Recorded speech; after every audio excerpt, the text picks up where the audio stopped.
মনোজিতের বিরুদ্ধে আগেও এফআইআর এবং সেই এফআইআরে মনোজিতের বিরুদ্ধে শ্লীলতাহানির অভিযোগ উঠেছিল, এক ছাত্রীর জামা ছেঁড়ার অভিযোগ উঠেছিল।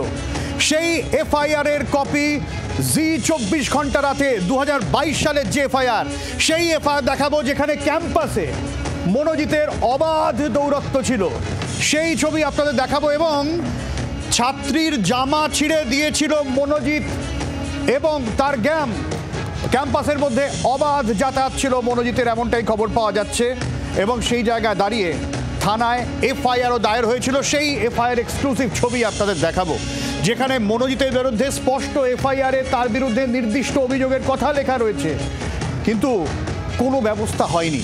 এই সেই এফআইআর কপি, জি24 ঘন্টা রাতে এক্সক্লুসিভ সেই এফআইআর কপি, যে এফআইআর মনোজিতের বিরুদ্ধে হয়েছিল এবং তাতে পরিষ্কার অভিযোগ জানানো হয়েছিল এক ছাত্রীর জামা ছিঁড়ে দেওয়া হয়েছিল। মনোজিতের গ্যাং এই এফআইআরে তাদের নাম ছিল, কিন্তু কোন জাদু বলে মনোজিত পার পেয়ে যাচ্ছিল তা নিয়ে কিন্তু বারবার প্রশ্ন উঠছে। মনোজিতকে বহিষ্কার করা, আবার তার মধ্যে আবার ফিরে আসা, কোন জাদু বলে মনোজিত পুলিশে দায়ের করা সমস্ত অভিযোগ পার করে, কলেজের বহিষ্কার পার করে বারবার মনোজিত পার পেয়ে যাচ্ছিল এবং ক্ষমতা বাড়ছিল উত্তরোত্তর। তার ঠিক কী কারণে তা নিয়ে কিন্তু প্রশ্ন উঠছে। আমরা সরাসরি যাব, রণয় তিওয়ারি রয়েছেন আমাদের সঙ্গে, রণয়ের কাছে যাব। ঠিক কি অভিযোগ সামনে আসছে? 2022 সালে অভিযোগ হয়েও কেন ব্যবস্থা নেওয়া হলো না পুলিশের তরফে? রণয়,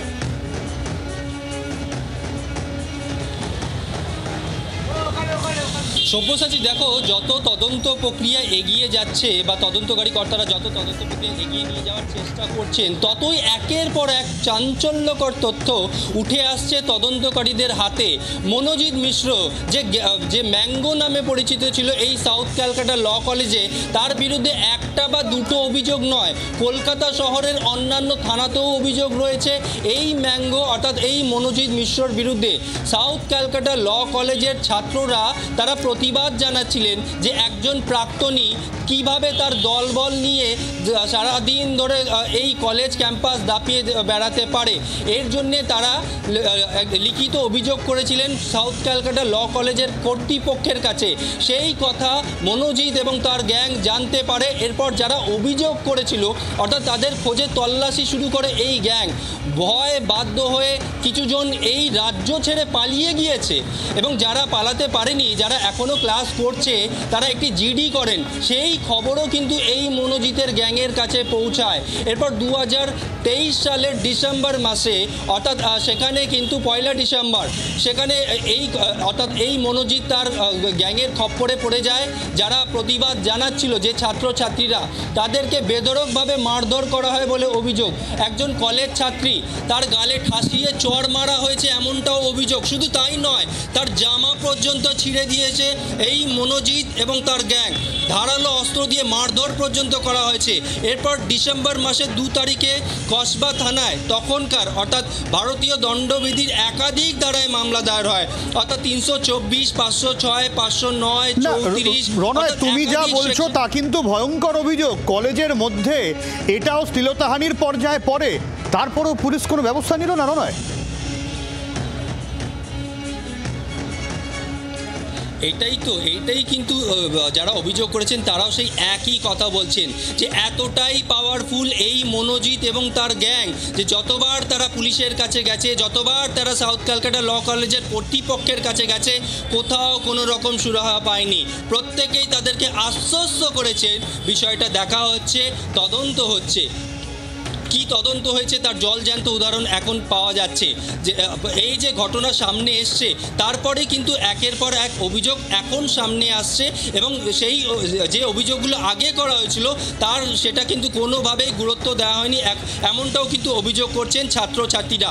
সাউথ ক্যালকাটা ল কলেজের ছাত্রছাত্রী যারা সেই সময় অভিযোগ করেছিলেন, তারা আমাদেরকে বলছেন, আমাদের একটু সঙ্গে থাকো, আমি তোমার কাছে আবারও আসবো। জগন্নাথ চট্টোপাধ্যায়, তিনি রয়েছেন আমাদের সঙ্গে টেলিফোনে। আমরা বিজেপির প্রতিক্রিয়া একটু নেওয়ার চেষ্টা করব। জগন্নাথবাবু, যে অভিযোগ সামনে আসছে, 2022 সালে অভিযোগ উঠেছিল এবং 2022 সালে একই রকম অভিযোগ উঠেছিল, সেখানেও শ্লীলতাহানির অভিযোগ কলেজের মধ্যে ছাত্রী জামা কাপড় ছিঁড়ে দেওয়া হচ্ছে, তারপরেও পুলিশ কোনো ব্যবস্থা নিল না, কি বলবেন? দেখুন, আরজি করের ক্ষেত্রেও তো আমরা এরকমই একটি নর্থ বেঙ্গল লবির কথা শুনেছিলাম। সেটি ছিল কলকাতা শহরে তৃণমূল আমলে প্রথম প্রাতিষ্ঠানিক ধর্ষণ। তো কসবাতে অভিযোগপত্র অনুযায়ী যে দ্বিতীয় প্রাতিষ্ঠানিক গণধর্ষণের কাণ্ডে আমরা এখন মনোজিৎ লবির কথা শুনছি।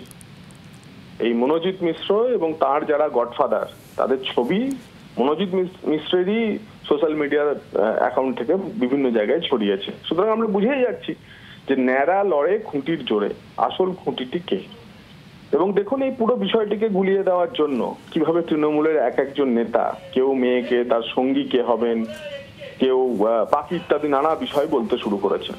আসল হচ্ছে মূল মামলাটি থেকে দৃষ্টি ঘোরানো।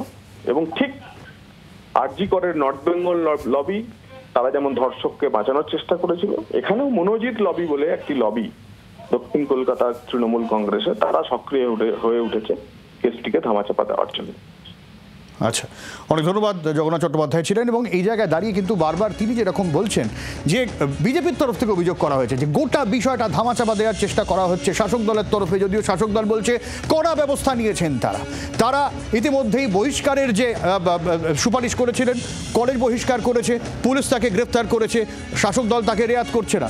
বিজেপির তরফ থেকে বলা হচ্ছে এই লবি আরজি করেছিল, এই লবি এই ধরনের কসবা ল কলেজের মতন একাধিক কলেজে, এই ধরনের ল কলেজের মতন কলেজে গজিয়ে উঠেছে। এবং এই মনোজিৎ মিশ্ররা কার মাথায় হাত থাকতে পারে যে কারণে এত বারবারন্ত, তা নিয়েও কিন্তু প্রশ্ন উঠছে। এবং যে এফআইআর কপি বারবার আপনাদের দেখাচ্ছি 2022 সালে যে এফআইআর কপি সামনে এসেছিল এবং কসবা থানায় অশালীন আচরণ করা হয়, জামা ছিঁড়ে দেওয়া হয়, তারপরে কেন কোনো ব্যবস্থা নেওয়া হলো না, তা নিয়েও কিন্তু প্রশ্ন উঠছে, তা নিয়েও কিন্তু চর্চা হচ্ছে।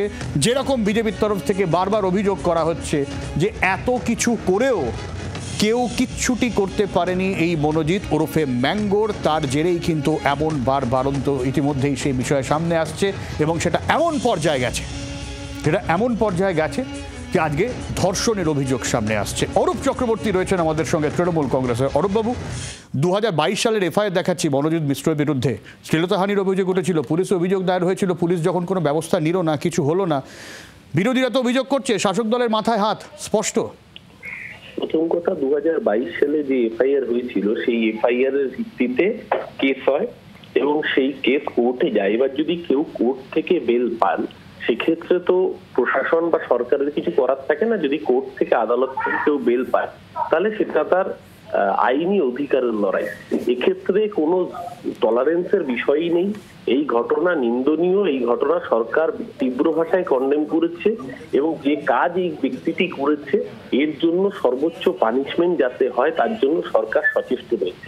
এটা বিজেপি শাসিত রাজ্য নয় যে রেপিস্টের সমর্থনে কেউ মিছিল করবে বা রেপিস্টের সমর্থনে কেউ মুখ খুলবে। রেপিস্টের সর্বোচ্চ শাস্তি যা যা হওয়া প্রয়োজন পশ্চিমবঙ্গ সরকার সেই কাজ করছে। সুতরাং এইটা নিয়ে আর কোনো বিতর্কের অবকাশই থাকে না। এর আগে কোর্ট থেকে হয়তো কোনো কারণে বেল পেয়েছে, কিন্তু এবার যাতে কোনোভাবে এই ধরনের অপরাধীরা ছাড়া না পায় তার জন্য সমস্ত দিক দেখে প্রশাসনিক ব্যবস্থা গৃহীত হয়েছে। বাংলার আওয়াজ, বাঙালির আবেগ, জি 24 ঘন্টা।